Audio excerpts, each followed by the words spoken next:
February 28, 2026. 0147 local time. Persian Gulf. The last American F-15E Strike Eagle touched down at Al Udeid Air Base in Qatar 11 minutes ago. Its pilot had just completed the most significant combat mission of his career. 8 hours earlier, he had been part of a coordinated American and Israeli strike package that had destroyed Iran's Fordow nuclear enrichment facility, buried 300 feet beneath a mountain that was supposed to make it invulnerable. The mountain had not saved it. 43,000 pounds of GBU-57 massive ordnance penetrators had turned the facility into rubble and dust and radioactive debris that would take a decade to excavate. The pilot was exhausted. He had been awake for 22 hours. His flight suit was soaked with sweat. His hands were still trembling slightly from the adrenaline of flying through Iranian airspace while surface-to-air missiles streaked past his canopy. He was thinking about the cold beer he would drink in the officers' club and the 12 hours of sleep he would get before the next mission briefing. He never got that beer. He never got that sleep. Because 13 minutes after his wheels touched the runway, at exactly 0200 local time, every warning system on Al Udeid Air Base activated simultaneously. Sirens that most personnel had only heard during monthly drills began screaming across the installation. Giant voice speakers blared instructions to seek shelter immediately. The base defense condition jumped from Alpha to Delta in a single step, bypassing every intermediate level. And in the Combat Operations Center, 300 meters from the runway, where his aircraft was still being serviced, radar operators watched in horror as their screens transformed from the normal clutter of Gulf shipping and commercial aviation into something that looked like a wall of fire moving south at 3,000 miles per hour. 340 contacts, 137 ballistic missiles, 209 armed drones, all launched within a 4-minute window from sites scattered across Iran, all programmed to arrive over American and Allied facilities in the Persian Gulf within 14 minutes of each other, all carrying warheads designed to destroy runways, kill personnel, and send a message that would be heard in every capital on Earth. Iran had not waited to see what America would do next. Iran had not calculated or deliberated or consulted. The moment the last American bomb hit Fordow, the Revolutionary Guard had executed a response that had been planned for years, rehearsed for months, and pre-positioned for days. Operation Truthful Promise 4 was not a retaliation. It was a statement. And that statement was now screaming toward every American base in the Gulf at speeds that left less than 8 minutes to live or die. The pilot who had just landed heard the sirens and started running. He did not know where he was running. He did not know what was coming. He only knew that the sound filling the night was the sound of something very bad about to happen. He was right. At Al Udeid, the base commander had been in his office reviewing damage assessments from the Iran strikes when his secure phone rang with a single word from the Combined Air Operations Center. Incoming. He was in the operations center within 90 seconds, watching the same radar picture that was now being transmitted to Central Command in Tampa, to the Pentagon in Washington, and to the White House Situation Room, where the president had been woken from sleep and was now watching a screen that showed 340 weapons converging on American forces. The commander's first thought was disbelief, not at the attack itself. Everyone had expected retaliation, but at the scale. Intelligence had predicted a response of perhaps 50 to 70 missiles, a symbolic strike designed to restore Iranian honor without triggering further escalation. The war games had modeled scenarios up to 100 missiles, considered the worst case. 340 was not worst case. 340 was beyond anything the models had considered. 340 was not a retaliation. It was an attempt to overwhelm American defenses through sheer volume and demonstrate that Iran could strike every American installation in the region simultaneously. The commander had 4 Patriot batteries protecting Al Udeid. Each battery could engage 4 targets simultaneously with its PAC-3 interceptors. 16 simultaneous engagements.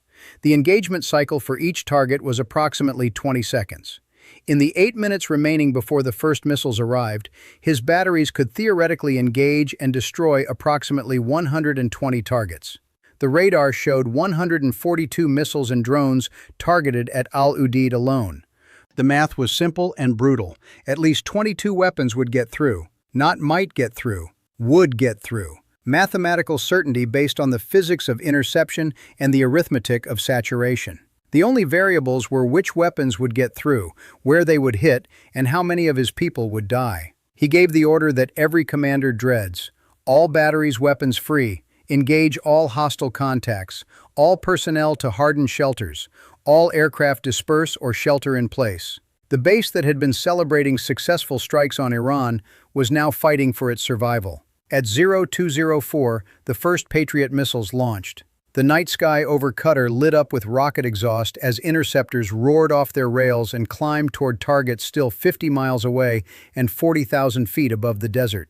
The sound was continuous thunder rolling across the base as battery after battery fired, reloaded, and fired again. On the radar screens, hostile contacts began disappearing.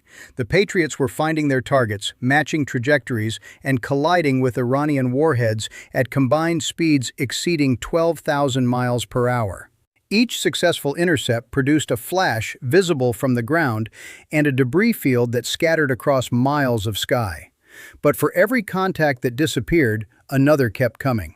The missiles were arriving in waves, not a single salvo, but a sustained barrage designed to exhaust interceptor supplies and overwhelm tracking systems.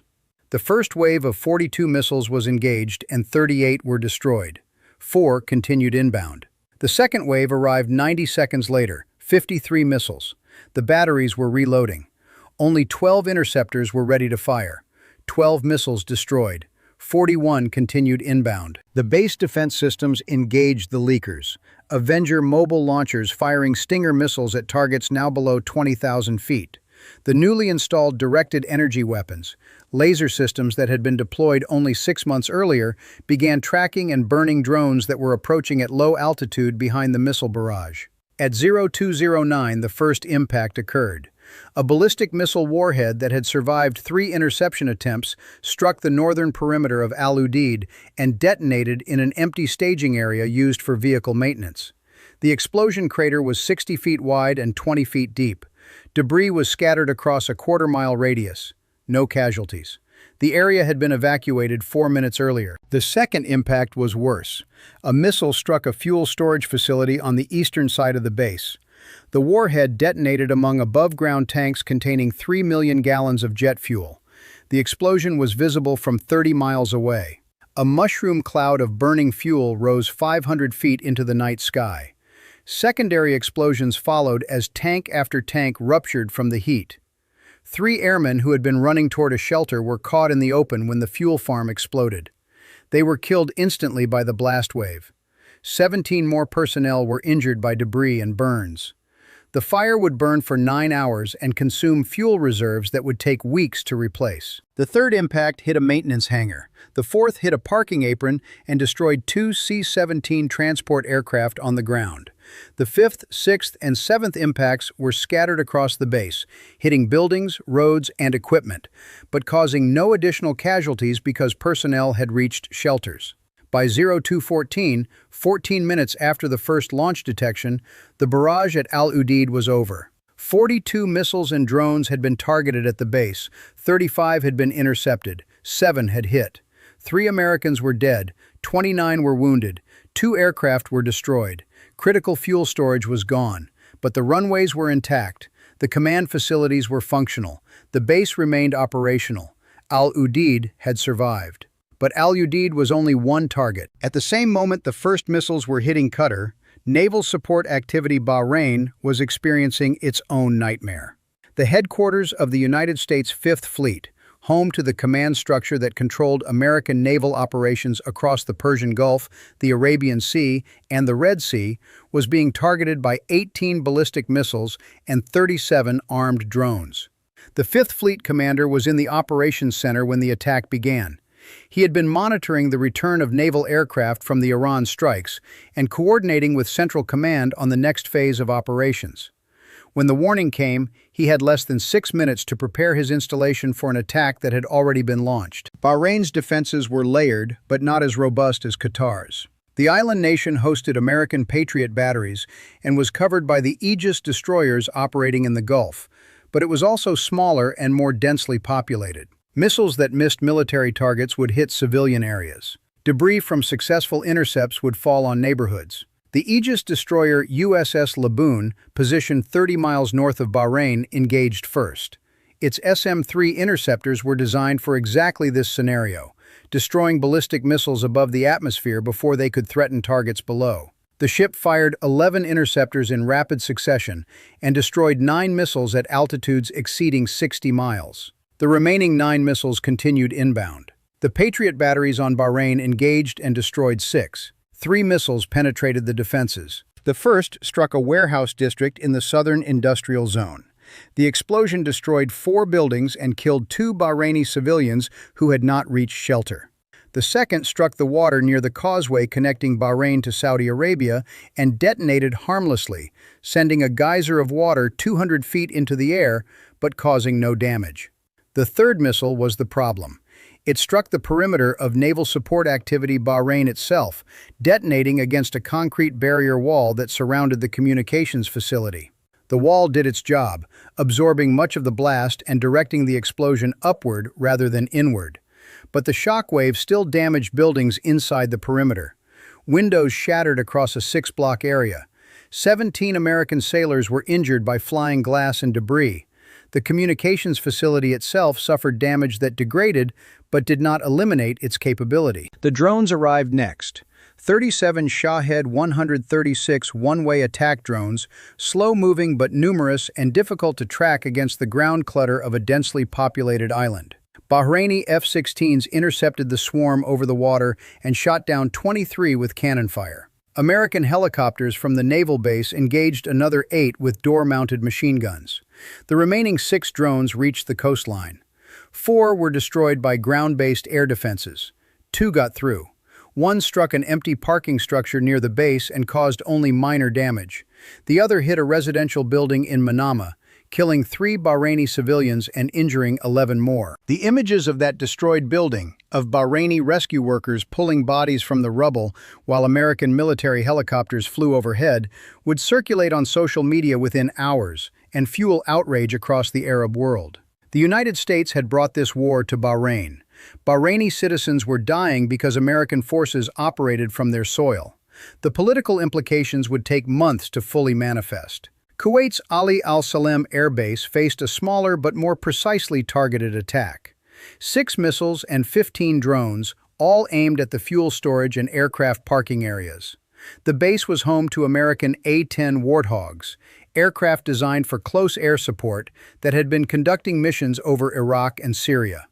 Now those aircraft were potential targets. The Kuwaiti Air Defense Network, augmented by American Patriot batteries, engaged the incoming missiles at maximum range. 4 were destroyed. The 5th was hit by an F-16 in what may have been the most remarkable engagement of the night. The Kuwaiti pilot, unable to get a radar lock on the descending missile, visually identified the target, maneuvered into a firing position, and launched a Sidewinder heat-seeking missile at a ballistic missile in its terminal phase. The Sidewinder was not designed for this mission. It worked anyway. The warhead was destroyed 3 miles from the base at an altitude of 8,000 feet. The 6th missile was not intercepted. It struck a fuel tank farm and detonated among storage facilities containing 2 million gallons of aviation fuel. The explosion killed 3 Kuwaiti soldiers manning a nearby checkpoint. The fire that followed would burn for 6 hours and destroy fuel reserves that represented 30% of the base's operational capacity. The drone attack that followed was engaged by a combination of Kuwaiti fighters and American ground-based systems. All 15 drones were destroyed before reaching the base, but the damage was done.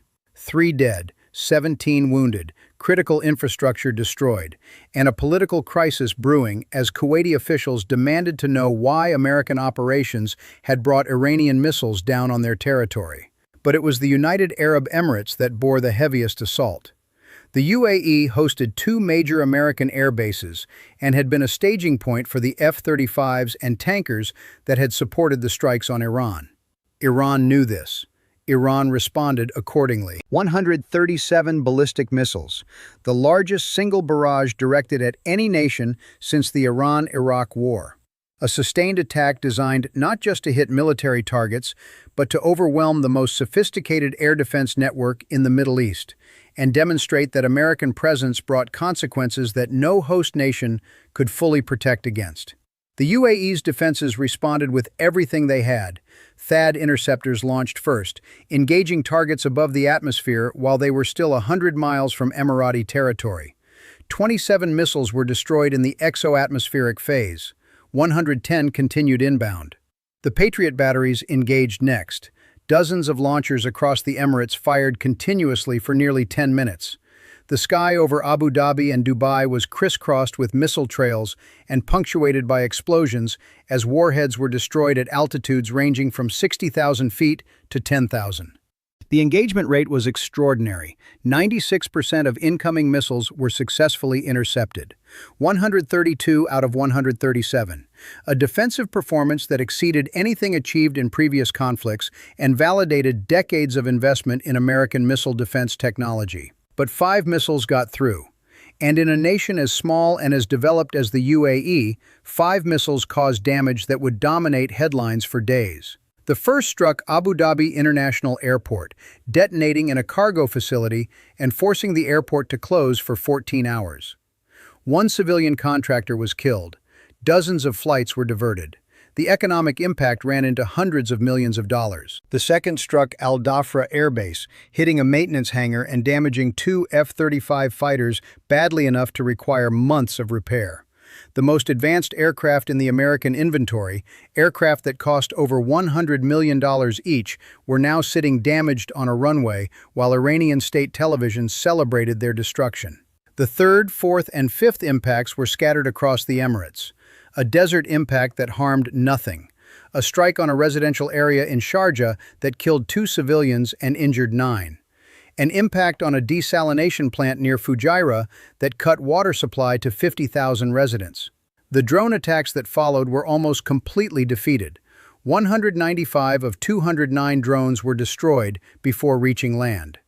The UAE's layered defenses, augmented by American fighters flying continuous patrols, created a killing zone over the Gulf that no slow-moving drone could survive. By 02:14, the main attack was over. 14 minutes of sustained combat had produced the largest air defense engagement in modern history.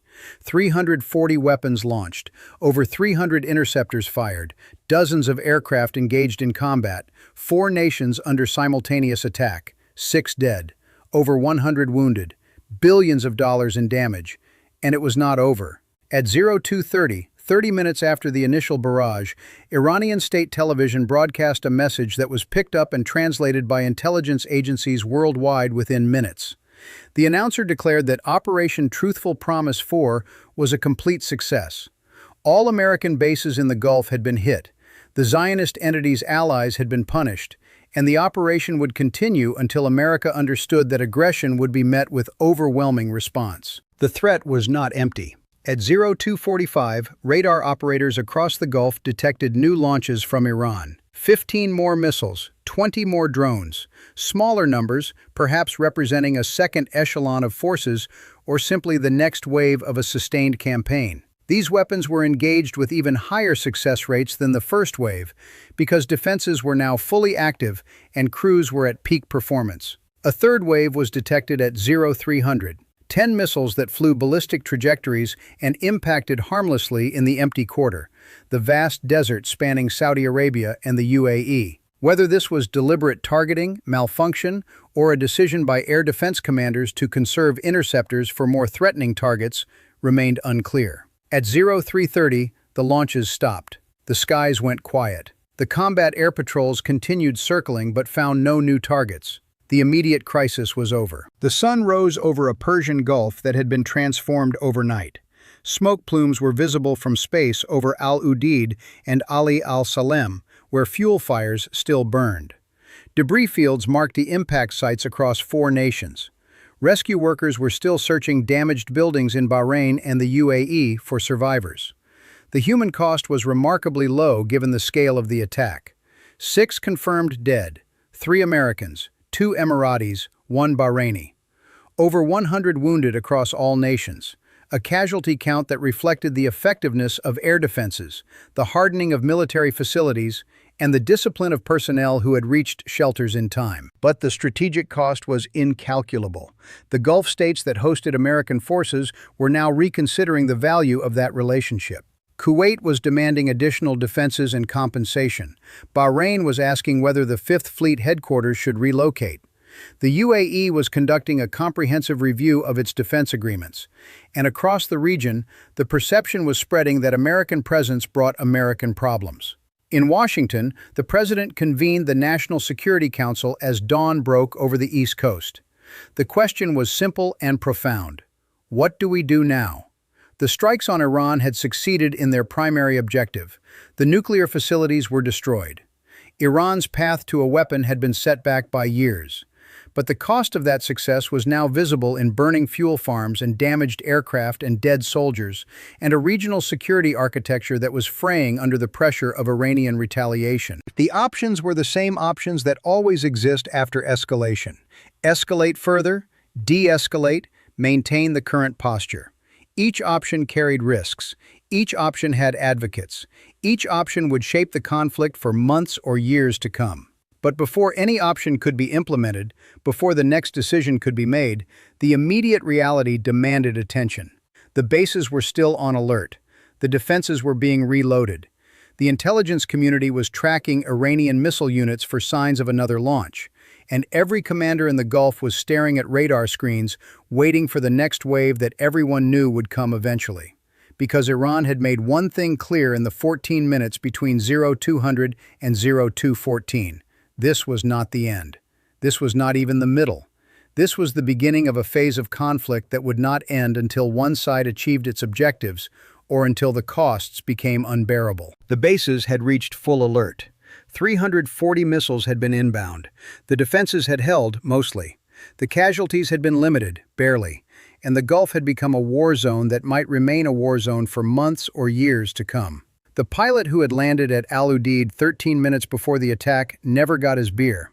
He spent the next 6 hours helping clear debris and transport wounded.